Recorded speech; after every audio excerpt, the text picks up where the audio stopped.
Guys, welcome back to Chismax na with Fox pa. Nandito na naman sa inyong harapan ang isang babaeng maghahatid sa inyo ng chikang totoo. Hindi ito latest chika ng kapitbahay niyo, kundi tungkol sa mundong ginagalawan mo. Diba? According to political law, ang state ay komunidad ng mga tao. Higit o mas marami ang permanenteng sumasakop sa isang tiyak na bahagi ng teritoryo.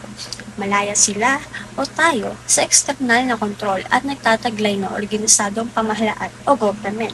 May apat na mga elemento ang state.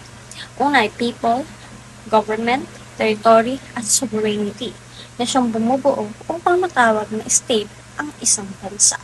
According to the 1987 Constitution of the Philippines, Article 2, Section 1, the Philippines is a democratic and republican state. Sovereignty resides in people and all government authority emanates from them. So bakit ba ito mahalaga?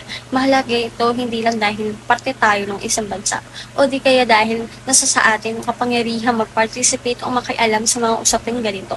Para na rin lawakan ang ating kalaman o isipan sa ating mga karapatan, limitasyon o obligasyon na siya ding makakatulong sa atin. Laging tandaan na kapag may alam ka, hindi ka maaangrabyado. Kapag may alam ka, alam mo ang tama at mali. At kapag may alam ka, hindi ka matatakot bumoses para sa sarili, para sa pamilya, kaibigan, at para sa bayan. Yun muna latest for today's video. Once again, to Mabel Monte. Bye-bye!